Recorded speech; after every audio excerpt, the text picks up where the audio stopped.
Good Tuesday, everyone, and welcome to this edition of Conversations Daily News. I'm your host, Cyrus WEbb. Glad you all could join us once again. We, of course, have your news headlines coming up on this Tuesday. We have the Truth of the Day with Mary Ellen Ciganovich, and in today's Entertainment Spotlight, being part of my conversation with best-selling author Julie Murphy.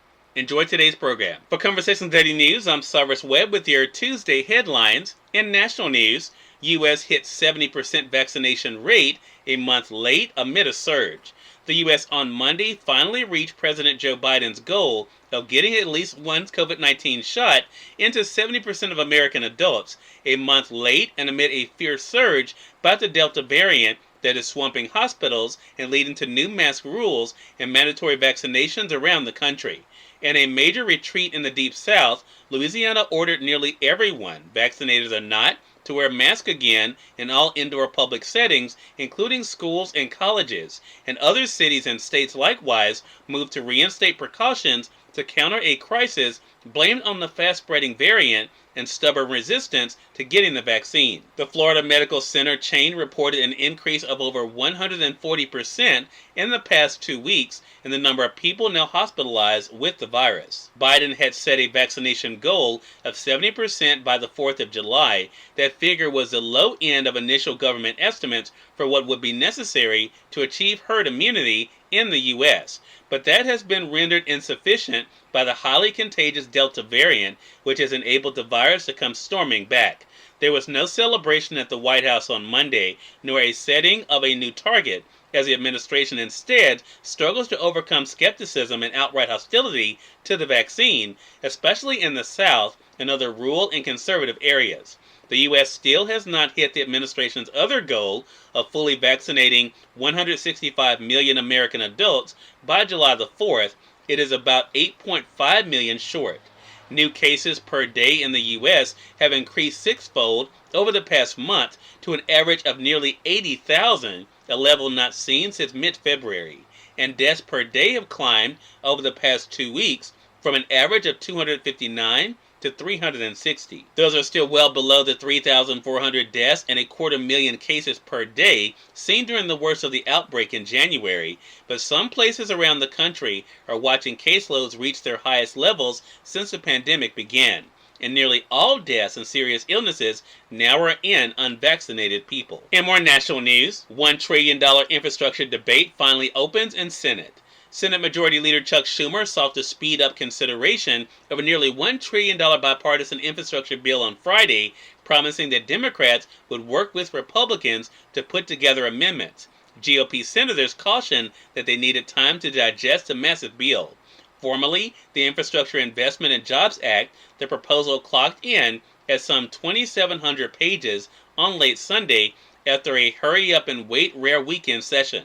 The final product was not intended to stray from the broad outline a bipartisan group of senators had negotiated for weeks with the White House. Schumer has said a final vote could be held in a matter of days. "Let's start voting on amendments," Schumer said as the Senate opened for business on Monday. "The longer it takes to finish the bill, the longer we will be here." A key part of President Joe Biden's agenda, the bipartisan bill is the first phase of the president's infrastructure plan. It calls for $550 billion in new spending over 5 years, above projected federal levels, one of the most substantial expenditures on the nation's roads, bridges, waterworks, broadband, and the electric grid in years. In international news, American star Simone Biles to return for balance beam finals. Simone Biles is back. The 2016 Olympic gymnastics champion will return to competition in the balance beam final on today, a little over a week after stepping away from the meet to focus on her mental health. "We are so excited to confirm that you will see 2 U.S. athletes in the balance beam final tomorrow. Can't wait to watch you both," USA Gymnastics said in a statement. The 24-year-old Biles won bronze on beam in Rio de Janeiro 5 years ago and qualified for the 8-woman final on the first weekend of the Games. She removed herself from the team final on July 27th after a shaky performance on vault during the first rotation. she watched from the sidelines as her 3 American teammates competed to meet without her. The U.S. took silver behind the team known as the Russian Olympic Committee. And finally, in entertainment news, Kathy Griffin says she is undergoing surgery for lung cancer. Kathy Griffin has revealed that she is undergoing surgery for lung cancer, and her doctors are optimistic she should be up and running around as usual in a month or so. The comedian took to Instagram and Twitter Monday to say her cancer was caught early and confined to her left lung. The surgery will result in half of her left lung being removed. It's been a heck of a 4 years trying to get back to work, making you guys laugh and entertaining you, but I'm gonna be just fine, she wrote. Please stay up to date on your medical checkups. Cyrus WEbb, Conversations Daily News. It's now time for the Truth of the Day with Mary Ellen Ciganovich. Mary Ellen, take it away. Hi, this is Mary Ellen with your Truth of the Day. Life is too short, so kiss slowly, laugh insanely, love truly, and forgive quickly. As we live our lives, especially when we are young, we feel as if life could go on forever. Unfortunately, this is not the case. Life is short when compared to other times in the universe, such as the life of a star or a planet. Our human time is very short. Decide to cherish every moment. Do not take anything or anyone for granted. Kiss your mate, your spouse, every time you can. Tell them you love them and forgive them their shortcomings, as these are simply reflections of you. Laugh intensely and often. Quit being so serious. Lighten up. Be like a kid and play. Today, make sure you kiss your spouse or significant other slowly. Laugh out loud, love your life, and forgive yourself for not doing all of this sooner. As you go about to enjoy the day. Best-selling author Julie Murphy is featured in today's Entertainment Spotlight, right here on Conversations Daily News. For Conversations Daily News, I'm Cyrus WEbb with the Entertainment Spotlight.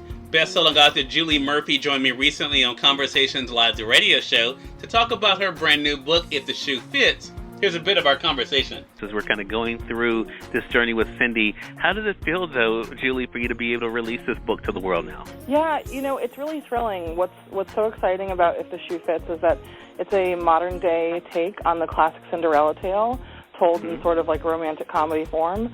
So it feels really timely and really perfect. What really sets us apart is that Cindy is plus size, and that's really representative of the majority of women in the United States right now.